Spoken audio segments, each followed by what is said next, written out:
their personalization engine, when they started, the first question they asked you was, are you male or female? That's a little limiting. And you can tell that they did not have a diverse product development team. And so I think you can take that and carry that through to any intelligent systems. And like Joanna was just saying, where you have these much more autonomous and intelligent systems, even on the shop floor, you have to treat these much more competently than just turning and then flipping a switch.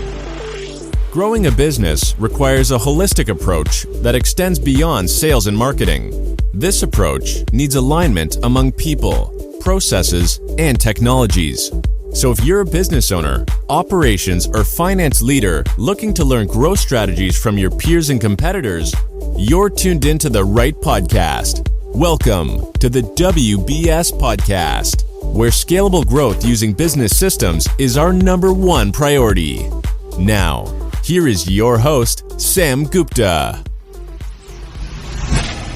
Hey everyone, welcome back to a very special episode of the WBS Podcast. I'm Sam Gupta, your host and principal consultant at digital transformation consulting firm Elevate IQ. When I was planning for this episode, I had a conversation with a friend that I can never forget. She was planning to resign from her company. So I inquired why she was planning to resign. To give you a little background, she was very well established in her career, spent roughly 20 years, held an executive position at her current company. Her company had experienced massive growth, and there was a high chance that she could get promoted to a much higher position. It didn't make a ton of sense why she wanted to resign, and she will have to build her credibility from scratch in the new company. I asked if she wasn't happy with the compensation. She responded with the resounding no. Then I thought maybe it was probably the role or responsibilities with which she might not be happy. But that wasn't the case either. Then I asked, do you not like your current team or co-workers? She said she loved her team. I was clueless as to why she would want to move out. After several more questions, she said, my biggest problem is that I am never allowed to go to the boardroom for meetings even though I am an executive. So I thought, how come meetings could be such a big deal and a potential reason for dissatisfaction at the workplace? I was reflecting on why anyone would lose their life savings for a bunch of meetings. So I asked her why these meetings were so important to her and what was the primary reason to leave the organization. She said, to be able to perform my job effectively, I need to be in those meetings. She continued, I am okay even if they don't let me speak there. Even just listening to them would help. So I asked if she ever tried to approach her superiors and shared her concerns. She said she tried numerous times, but the conversation didn't go anywhere. They always brushed her off by saying that you don't want to be in that room with those men. Personally, since I always work in fairly inclusive workplaces, that didn't make a ton of sense to me. Sure, there would always be minor issues here and there, but I never thought that you would not be allowed into the boardroom just because you are a female. That got me thinking that although we might be in 2021, we are not over the issues from the 1960s. By not being inclusive and not selecting your teams based on merit, you are only hurting yourself. This story is a reminder that we all need to do our parts of spreading education about inclusiveness in the workplace and how that could impact digital transformation initiatives and growth. When I was planning for the 100th episode of our widely popular podcast, I had many offers from high-profile celebrities that we could have hosted, but then I would not be doing my part. So I decided to dedicate this episode to 6 amazing women doing fantastic work to promote women in digital transformation. Each of these women has several initiatives to support and encourage women so no one feels left behind. In this episode, we discuss the factors that are most important to build a digital team. We also discussed several stories where keeping the information in the boardroom and not including key users resulted in failed digital transformations. Finally, We discuss the importance of communication and why the leaders need to immerse themselves with users to fully understand their needs and not just being lip service and promoting the culture of open and honest communication without fear. With that, let's get to the conversation. Hello, everybody. Welcome to the show. Good morning. Morning. Hi. Hey, guys. So, since we have too many people and today's purpose is to do our 100th episode, I am super excited to have you all and do this episode with you. To kick things off, Sarah, do you want to start with your intro first? Yeah, happy to. Sam, thanks so much for putting this awesome group together. I can say everyone here is a friend and doing incredible things in the digital transformation space. My name is Sarah Scudder. I run a technology company that helps organizations better buy print and packaging. We are really focused on helping organizations pivot their packaging programs to be more eco and sustainable. Okay, amazing. Thank you so much, Sarah. Kitty, can I move to you next? Would you like to introduce yourself quickly? Sure, Sam. Katie Smith. I have a little over 20 plus years in procurement and strategic sourcing and have been building and leading teams as teams, but also through digital transformation in many sectors in retail, industrial distribution, high tech, and most recently, and I'm really in a learning mode here, in manufacturing. So excited to be with this group and excited to be with a new team and a new company. And really excited to have you as well in discussing your experience about constructing a team. So now, Joanna, can I ask you to introduce yourself, if you don't mind? Thank you, Sam. Well, I'm Joanna Martinez, and I'm an engineer and spent many years managing transformation initiatives, both inside and outside of manufacturing companies. Now I work independently. I'm an advisor to several technology businesses. I speak on topics of disruption and change, and sometimes I roll up my sleeves and to get things done in a company, help them out by actually working along with the folks in the company. Amazing. Great background. Thank you so much for that intro, Joanna. Dr. Lewis, can I move to you next, if you don't mind? Absolutely. Thank you for having me. I'm excited to be here today. I'm a partner with Kearney based in San Francisco, and my area of expertise is digital supply chains and specifically digital procurement. So I look at the end to end from the procurement point of view.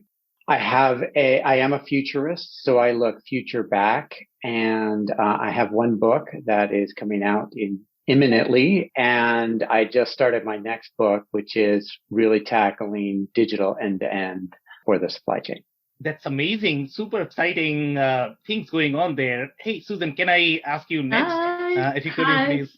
Thank you, Sam, and congratulations on all your 100 episodes as well. That's no mean feat. Thank you. I'm Susan Walsh. I'm the classification guru. Welcome to my data den. I'm a fixer of dirty data. So originally it started out with classification of spend data, but now I cleanse supplier data, customer data, any kind of data, because as we all know, if we don't get it clean before it goes into a nice new system, it's going to cause so much effort and working costs at the other end. So that's my passion. Okay, amazing. Thank you so much, Susan, for that intro. Stephanie, could you introduce yourself? Absolutely. Hi, Sam, and thanks for inviting me to this conversation. I'm Steph Schrader. I've been a senior leader of procurement and supply chain teams for a little over 2 decades. My background is primarily focused on direct spend with manufacturing companies in the CPG arena. However, recently I've been spending more of my time on ERP integrations and writing SOP documentation for the company that I've been working for 15 years. Okay, amazing. And your background with ERP implementations is going to be super handy in selecting the team. Thank you so much, Stephanie. So Sure. Now the next question is going to be slightly standard that we always do on our show, and that is going to be your perspectives on growth. Okay, so Susan, I am actually coming to you next. So for me, there's different types of growth, and there's also different paths to growth as well. So not everybody takes the same path. So it could be growth of expanding your team, it could be growth of sales, it could be all of those things, and how you get there.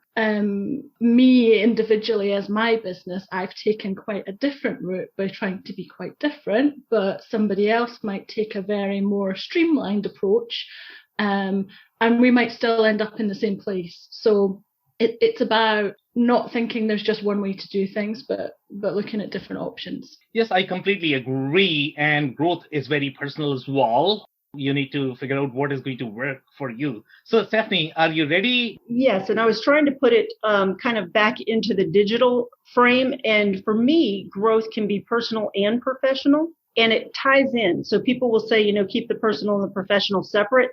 It all ties in together. So as I'm trying to grow and be a better leader, I'm also trying to grow teams around me and trying to build them up and educate them. So on the ERP integrations that I've been doing, growth has been huge with not only me learning, but then having to impart that on other people so they grow with us and also develop.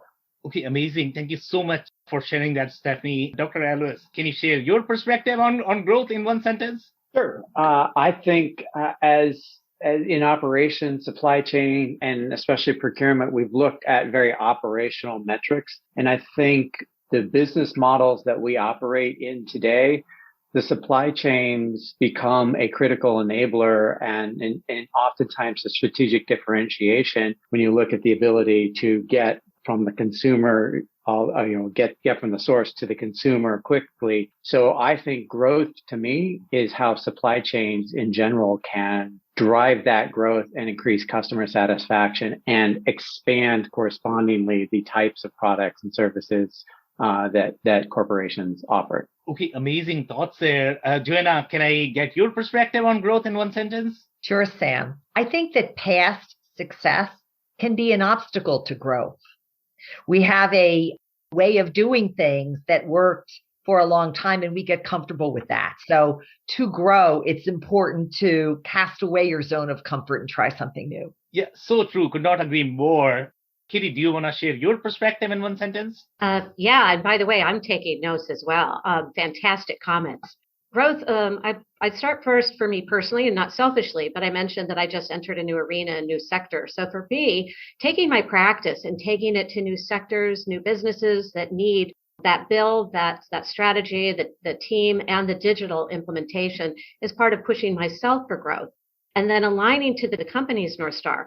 The company's goal should be the team's growth of aligning those together and working on aligning our goals as a team to the company's goals and making sure that we're ready to move agilely, to pivot, to anticipate risks, and to avoid pitfalls. Yeah, amazing thoughts there. Thank you so much, Katie, for those comments. Sarah, can you share your perspective on growth in one sentence? Yeah, absolutely. While I'm not the biggest sports fan, one of my favorite growth quotes is by the Green Bay Packers football coach, Vince Lombardi. And he said, "The person on the top of the mountain didn't fall there." To me, this means growth oftentimes doesn't just happen. It takes a lot of planning and hard work. Things may be very difficult, but it's worth the try. It does take a lot of planning and effort. Thank you so much, Sarah, for that. So now let's move to today's topic, and that is going to be really how can we help our manufacturing executives build the team if they are doing the digital transformation initiatives. As you guys are aware that majority of the digital transformation initiatives, they struggle. I mean, it's not an easy task to undertake any of the digital transformation or ERP implementation initiatives. And majority of the time, I'm pretty sure you guys are going to agree with me here that the issues that are going to be is going to be around people. It's going to be around team. That is always the biggest barrier with these transformation. So number one thing, I mean, I always like to do things when I'm planning anything. I like to develop some sort of criteria. And once you develop the criteria, then it's going to be easier to be able to evaluate, okay, whatever suggestions we are going to have or recommendations we are going to have, whether it is about, how can we make our team more diverse? How can we plan for success? So building the criteria is really important. So when we are thinking of criteria to undertake any of the digital transformation, what are going to be your thoughts? So I'm actually going to ask each one of you your opinion. If you have any other comments related to the question, obviously just raise your hand and I'll ask you to share your opinion. But Katie, I'm actually going to change things a bit here. Would you like to share your thoughts in terms of what should be the criteria, what should be the factors that manufacturing executives should be looking at while building a team for digital transformation initiatives? Yeah, certainly. With what I'm developing with my current team and previous teams, I've looked really critically at diversity. And diversity, I really mean in diversity of the makeup of the team and our backgrounds, genders, and particularly in experience. I found that while IT is always a terrific partner, that one of the key pins to success for my teams in digital implementations is to have IT experience on my team.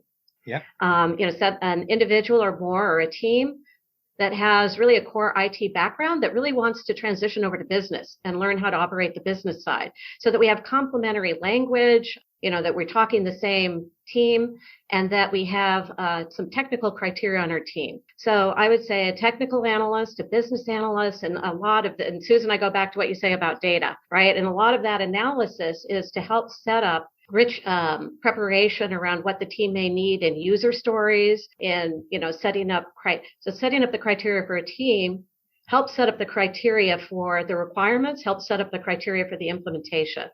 So in addition to great technical resources and business analysis resources, I always look for the relationship resources as well. The leaders and influencers of the groups who, may be category managers, they may be procurement managers, but they have great CRM and listening skills. So we kind of really stack the team from analysis through intelligence through influence.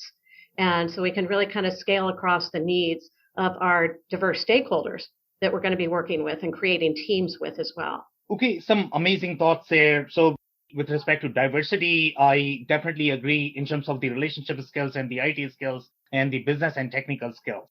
But when we look at the manufacturing landscape, manufacturing is a very unique beast. And I am going to ask you, Joanna, since you have so much background in manufacturing. So looking at all of this, what Katie has already recommended, and obviously these things are going to be extremely important to build a digital team.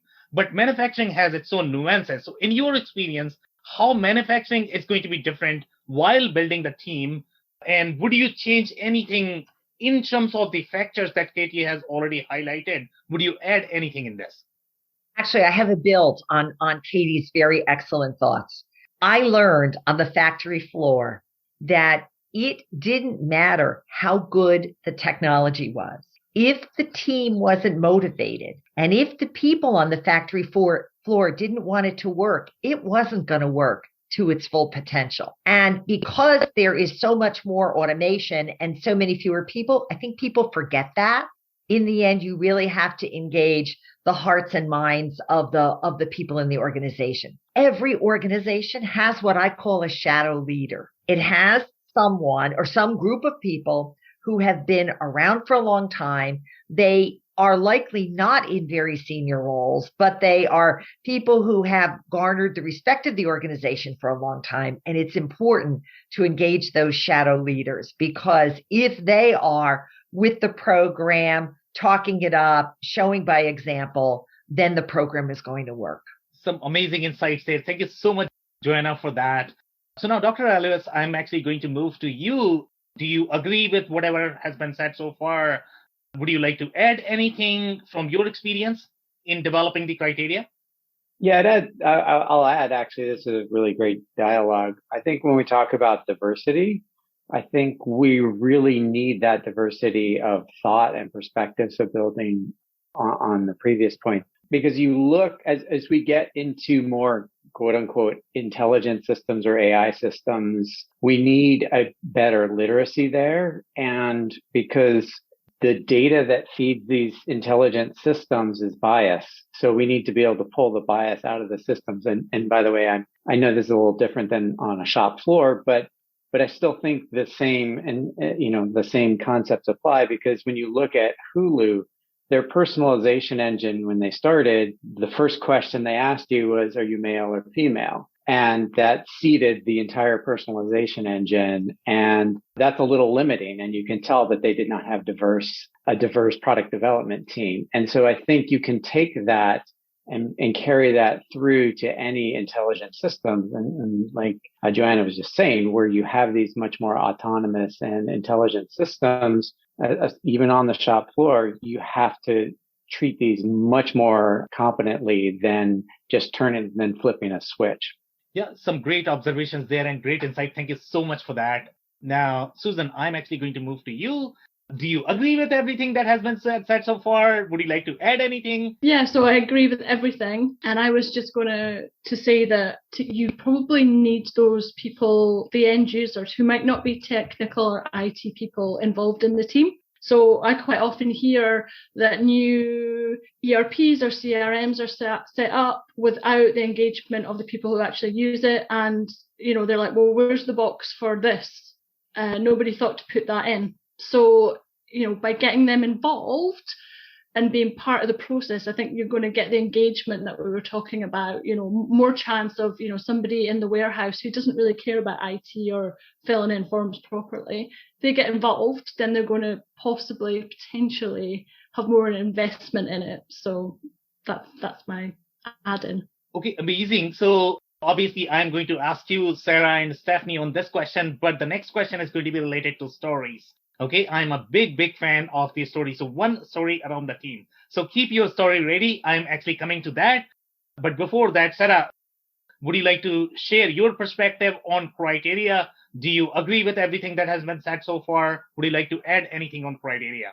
Yeah, so I'm going to come at this from a technology startup perspective.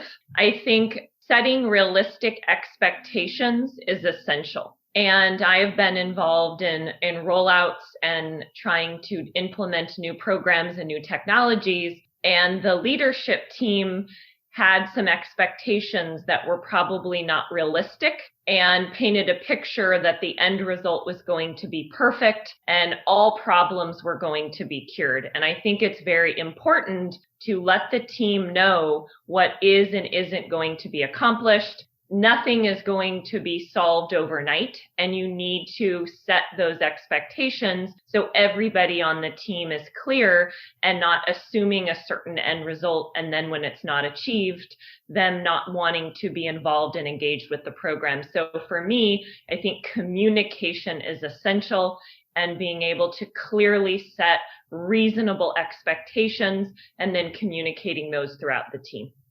Yeah, you are so right, especially with digital initiatives. And I can tell you this, I would have done this at least 200 times, and everybody has tendency to underestimate the amount of effort that is required for digital implementation. And they are always going to be caught up by the surprise that, this takes too much. Okay, Stephanie, so now I'm actually coming back to you in terms of your perspective on criteria. Would you like to add anything? Sure, Sam. And of course, I second everything that's been said.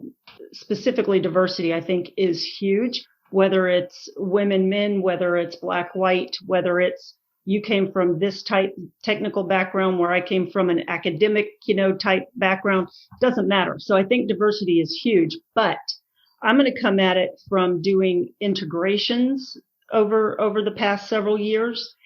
Unless you have leadership buy-in, unless you have a solid leader at the top, whether it's the top of your team or the top of your company, you've got to have some leadership buy-in. There has to be proactive planning. So to pull this team together, as you start to pick the people, hopefully get a diverse group around you, you're selecting people and you're having these kind of proactive planning meetings to begin with. So everybody feels like they have a little buy-in. And I think it does come down to, someone said relationships. And I think it does come down to a lot of relationships. You want to include people. You want to boost morale. So you want to get their feedback. And 9 times out of 10, it's the feedback, like Susan said, on the bottom line. It's the guy or girl that are out there just literally scanning the pick list and pulling the box off the shelf and putting the Orca cooler, in the box kind of thing. It's those people that need to be included and need to be heard, because it's their job that we're trying to improve or make more efficient. And if we're more efficient, we make more money and the world's great. But I think it starts with a really secure leadership buy-in, and then the planning that goes from there and picking the right people for your team. Yeah, could not agree more. And oftentimes, when I look at these digital implementations, they are decided in the office. Implementation is done, and you guys simply use the system. Oh, I And have that a is story probably now. going to be a disaster. So yeah, so including users' feedback and opinion is the most important. Thank you so Absolutely. much, Stephanie, for that. So now let's go back to our stories. And Joanna, it seems like you are going to have really exciting stories. So we are going to we are going to mix things up here. Okay, we are looking for some of the success stories with respect to whatever you have observed in your experience, whatever has worked when it comes to selecting the right team for the digital implementation versus what did not work. So if we can have big stories, that'll be amazing. So can you share one story from your experience that you have seen either personally or personal experience that you have seen that, okay, this is what worked for a digital implementation or developing a team for the digital implementation? So, yes, I do. I have several. I'll pick one. And that has to do with education. So I adore digital topics, and I spend a lot of time doing workshops and trying to educate the working person, the people who are the middle level, the lower levels in the company, what it's all about. And 100% of the time, it has never not happened that someone will come to me after the class and say one of two things. They will either say, thank you, I didn't understand any of this. And I didn't want to be the one to raise my hand and say, I didn't understand, because it seems like everybody else knows what people are talking about. So thank you for helping me understand. Or they say, my boss doesn't understand. My boss, the leader here, is kind of giving this lip service, but he or she doesn't get it. They are throwing terms around, and I can tell they don't understand it while the rest of the team does. How do we reach that person, and what do we do so that in a benign, non-threatening way, this person can get up to snuff and not be threatened by the fact that this stuff is all swirling around them? So to me, the lesson is don't underestimate the importance of some very basic education. Exactly. And I think there's going to be a little bit of communication skills as well. If you're simply throwing the terms there, you are not really connecting with your team. And if team does not feel comfortable opening up, then I don't know how the implementation is going to be successful. Thank you so much for that story. Sarah, I'm actually going to move next to you, where you always have exciting stories. Do you have a story around team? Yeah, and I'm actually going to use a manufacturing example for this. So about 2 years ago, we had a manufacturing company reach out to us that wanted to reduce spend and increase efficiencies for print and packaging, which is often a very large, untouched, not very well managed spend in manufacturing. And the procurement team reached out to us. We had a couple meetings, and then they went silent. We didn't hear anything for a few months, and then they reached back out and they wanted to set up a meeting with their chief marketing officer. And what this procurement team and supply chain team was doing was spending time and due diligence getting buy-in from the actual stakeholder that would be using the software and running the program. And many, many times in my world, which is often in the marketing space, we have procurement and supply chain who want to implement and do something, but they don't get the right buy-in from the key stakeholders that will actually be using the system and the program. They may purchase it, but it won't ever get used, or the program never launches because the stakeholders weren't involved in the process and don't have buy-in and don't want to use the program. So this specific manufacturing company, while it took about 1.5 years to actually get the software and our solution implemented for them, they went about it the right way. And they spent the right time they needed to get the key stakeholders involved. So when we actually started talking about the software and the system, the chief marketing officer was in the meetings. Her team was also heavily involved. So you've got the directors of marketing and the people that would actually be working with buying the print and packaging materials. So the buy-in was with the right people. We implemented the program in December of last year, and it's been a wild success because marketing feels like it was their idea. They had a say, they were involved in the vetting and the piloting and the testing, and now they're using the program and getting significant results. So the lesson for this story is make sure you get buy-in from the right stakeholders from the very beginning, instead of trying to push something on people at the very end, because that will make change management extremely difficult. Yeah, you are so right. And you have to really mean when you say you have the buy-in. It cannot be simply pretending that, you are throwing some words. The way Joanna said, you don't have the real buy-in. So you have to really get the real buy-in. Okay, Stephanie, so I'm actually going to move to you because you have been involved with a lot of different ERP implementations. You are probably going to have your own stories to be able to share. Yes, I have several. So I'll keep it fairly generic, and I'll say that, most of our greatest successes come from our failures, as we all know.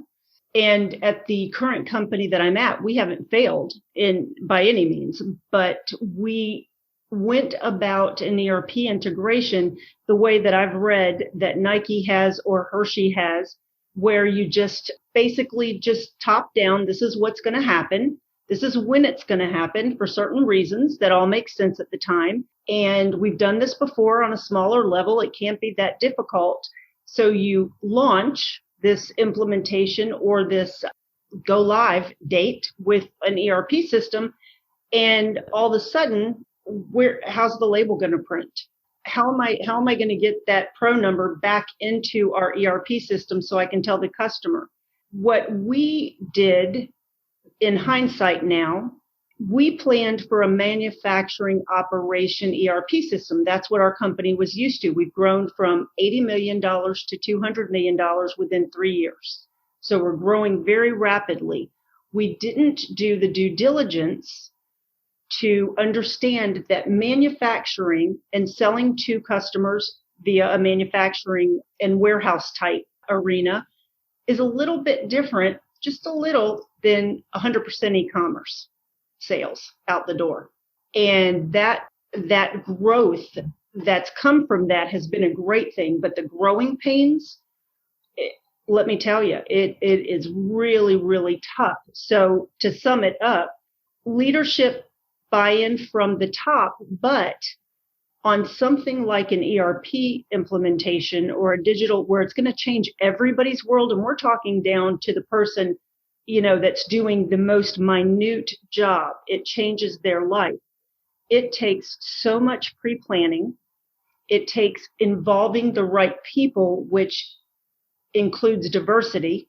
Not just an IT person knows how to do an ERP implementation. You need your planner. You need and Sam, we've talked a lot about this, but you need your demand planner. You need your procurement people. You need your customer service, et cetera, and the list goes on. And those pre-planning meetings for 6 months to a year that should take place are so critical. And I think a lot of times, as you'll read with some of the big companies, they just jump in, similar to what my company did. We thought we were doing the right thing. And you learn the hard way that, oh, wow, 2 totally different business practices. And it doesn't work telling a customer that is buying maybe a cooler online or a golf something online. That's going to be 4 weeks because we're trying to kind of figure out what we're doing here kind of thing. That doesn't work in e-com. It's right now out the door. You don't have it. I'll go somewhere else. So it's been a growing experience, and I've loved it for myself personally. It's been painful for the company, but I'll tell you what, I think we will come out as a much, much better company, much better leadership. And as we grow, which we are growing and acquire the next company, I think hopefully we'll do it in the right way. Okay, amazing. Some very insightful experiences and the stories there. And I always hear this. It cannot be that difficult. It's always going to be that difficult. It doesn't matter how many times you have done it. So, okay, Susan, I know that you have some really exciting stories, related to data, just underestimating the work that is involved in data and how complex it really gets. So do you have any stories that you would like to share? Well, I can share a project I'm working on right now. Client of mine is doing a Coupa implementation, and they need one golden record for each supplier, but they have in their system up to 10 records for each supplier because there's different payment terms, different addresses, old addresses, new addresses. And it's not something that you can just run some software over and fix. My team and I have been manually Googling things on Companies House for the UK or whatever it is in the US or wherever else in the world, because it's global, and getting the right information so that when it goes into the system, it will be accurate, it will be usable, and they will not be spending hours or days or weeks or months at the other end fixing all these things that aren't quite right. Like the name is wrong, or the address is wrong, or it's got the wrong company registration number or the wrong email address. And because we're doing it upfront before, and so fingers crossed, it should be almost perfect when it's done. I would never ever claim that data would be 100% accurate, but going to get it as close as possible. But that's a forward-thinking company who are actually willing to invest at the upfront to do that. And that's half the battle, is getting the decision makers to invest upfront. Okay, amazing. Thank you so much for that story and insight there. Katie, do you have any stories that you would like to share? Well, very similar, right? So I'll try not to repeat on the heels of these ladies. But I would say implementing an ERP or even any module or any enhancement is a lot like preparing for negotiations. They're completely different animals, completely different lanes, but it's that preparation. What are the preparation steps to even go to market, to get ready to negotiate? It's not, hey, this is our supplier and, let's sign a contract and then start negotiating, or here's who we want and worry about the details later. We'll figure it out because this is who we want. So we really have to prepare for the market, do a lot of analysis, find out who the right fit is for your company, for your work, for your needs, for your schedules. And all that upfront preparation that you build into is really going to pay off at the end, because everything from the user stories to the right cross-functional teams. So we went through all of this for a huge end-to-end implementation for a previous company. And the short and long of it is the implementation was very successful, but some of the roadblocks that we hit along the way wasn't in user acceptance, because we had done so many team engagements, and we'd done separate builds for marketing and separate builds for field and separate builds for each specific user group. But in picking our implementation partner, we made a critical mistake. And we realized it right at the point before we were launching with them, because they were bringing in an implementation plan to just lay on top of all of the work and the planning that we had done. They've used it for many companies. They've been very successful. Stephanie, a little bit like your Nike story.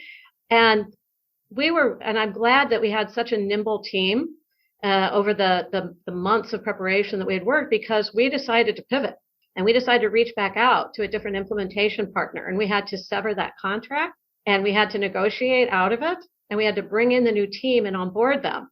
But it was so worth it. It was so worth it. I just started off so much smoother, so much more relational, them embedding themselves in who we are rather than them layering who they are over us. And so that partnership and that recognition of fit, not culturally, but overall, culturally, technically, educationally, being partners in communication and change management and being in step with that, was really a critical function. So it's really good to have the right team around you to recognize either we made a mistake or we're going to make a mistake, and be able to stop, pause, and pivot. Okay, amazing. Such a powerful story there. So, Dr. Alois, I'm actually going to move to you. Do you have a story that you would be able to share? I do, and it fits right in line with Katie, so it's a perfect setup. So just before you get to the selection of that partner, we had a client reach out to us and ask us for our help negotiating their contract with their implementation partner. And so this company was consolidating a bunch of SAP systems into a single SAP system, which they thought was going to make them quote unquote digital, but that's not what digital means. But that's fine. That's their issue. So they said, hey, we've got this SI, the systems integrator, we want to use them, and we're going to use SAP. And I said, fine. Okay. So what's the problem? And they said, well, we're $90 million over budget. And by the way, that's not the punchline. It gets worse. And so we said, okay, well, can we not move that? Can we open up the decision about which ERP or what your strategy is? No, we're convinced we're going to go to one SAP instance. Okay, fine. So can we look at different systems integrators? No, we really like this SI, so we don't want to move. Well, there's nothing we can do because we have no leverage to change the balance there. And, and so what was worse is we then came to find out that they were $90 million over budget and the project hadn't even started yet. So by the time that they were going to finish, it was going to be 2 years from the time they talked to us. Undoubtedly, they would have probably been $200 million over budget. So for all the CFOs out there, you should really pause and really think through, is that really worth it? And to Katie's point, is you have the right systems integrator because they had trapped themselves into an intellectual box of we're not going to change SAP and we're not going to change the systems integrator. And that's the logic that gets us into trouble both financially and then, as Katie was saying, culturally. And the sad part about two parts that are really sad. One, their market cap couldn't support $200 million on an SAP or on an ERP consolidation. And two, as I alluded to, that doesn't make you digital. That doesn't make you nimble. It doesn't give you the capabilities you need to compete at the next level. To Stephanie's point about her e-com example, same idea. So we really have to stop and ask ourselves, what is this biased implicit logic that changes how we compose our teams, as we were talking about earlier, but more importantly, the business decisions that we make. Yeah, so right. Sometimes just stopping ourselves and questioning ourselves is key to success. So on that note, guys, we are about time here and we want to make sure that we are able to capture the closing comments. And as we know, this is 2021 and we should probably not be talking about this, but we all know that the bias exist in corporate environment, whether we talk about not having the diverse team or whether we talk about not having enough diverse ideas in the team or not having the objective criteria, not involving key users. We all have those challenges. So what I'm really looking from you guys is one suggestion for the executive to make sure that they are really building the objective criteria. They are really going after encouraging people from the ground floor to be able to include their voice, include all the minority groups that might be there so that they feel inclusive in this journey. So I am actually going to start with you, Joanna. What is your closing commentary here with the advice for executives? Well, I'm going to call on my own personal situation. So I have a daughter who's a director in the travel business, and often we bounce things off each other. We have become each other's trusted advisors. And I know she'll say to me, hey, what was that bias? That I just heard something that I didn't like the sound of that. And I think that within an organization, the leaders need to find themselves trusted advisors. We all have a work posse, right? We all have people that we work with, that we travel with, that know us well, we will be comfortable receiving feedback from them, and they would be comfortable giving us honest feedback.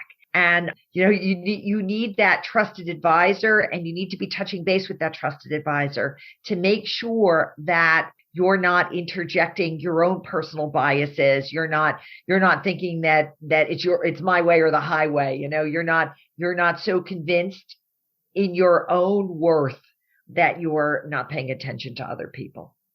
Yeah, you are so right. We all need trusted advisor. So Sarah, I'm actually going to move to you next in 1 to 2 sentence closing advice. I encourage manufacturing and distribution companies to develop a culture that's a little more like tech startups.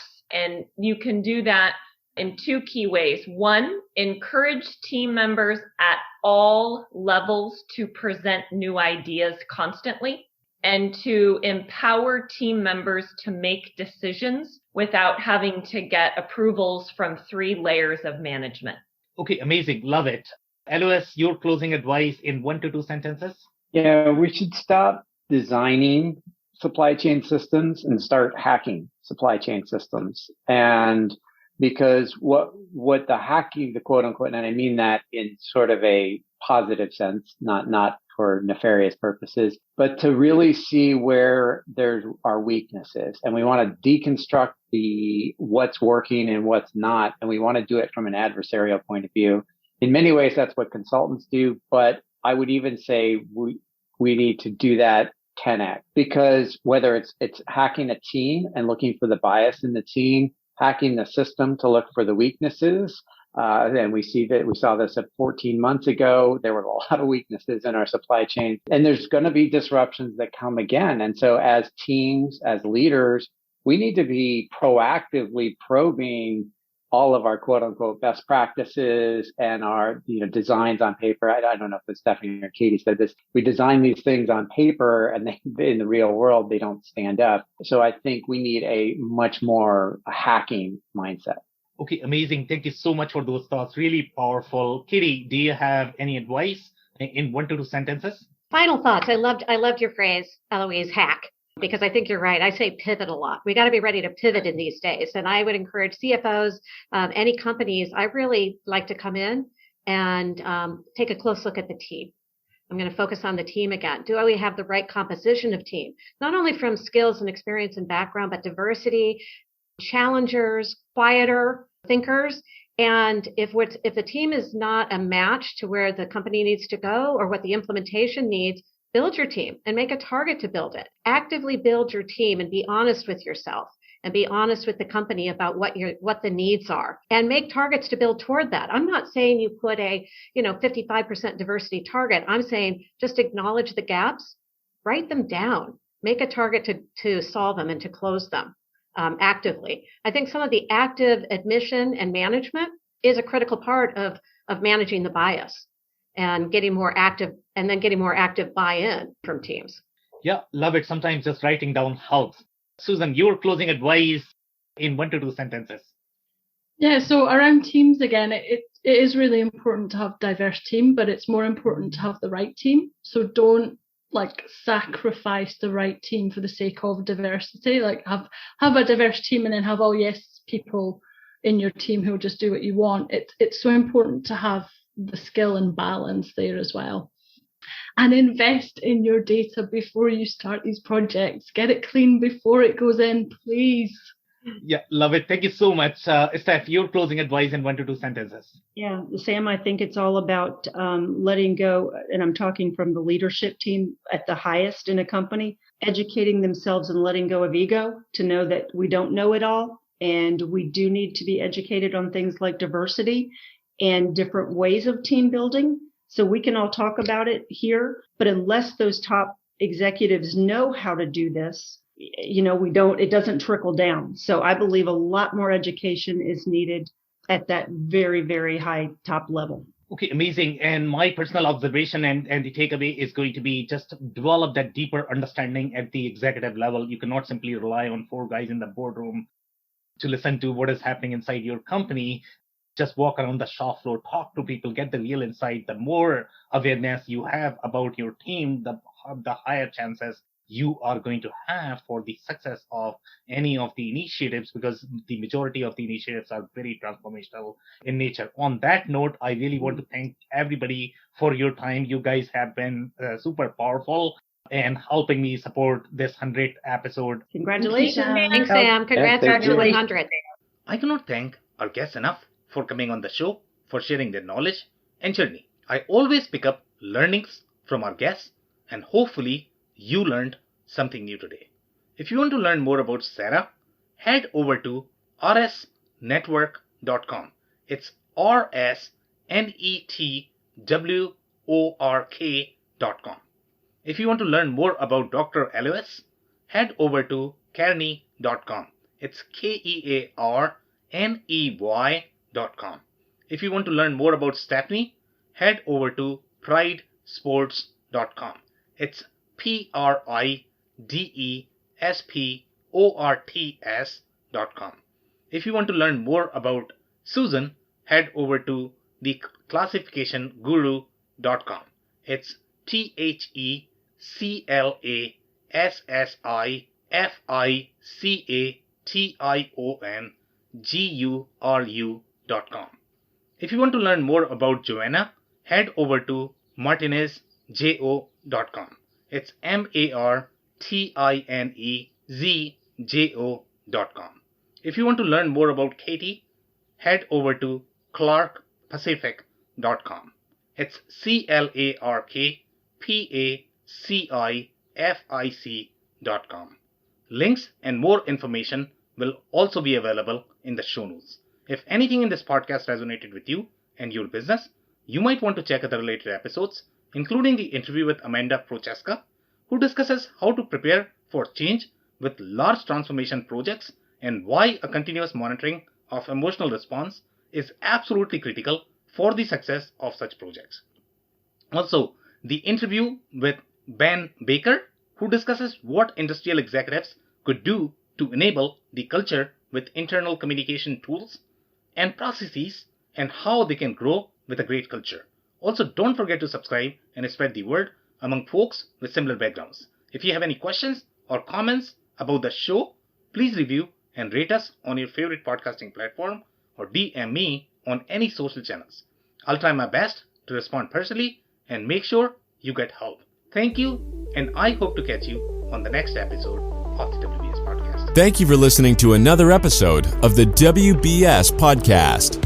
Be sure to subscribe on your favorite podcasting platform so you never miss an episode.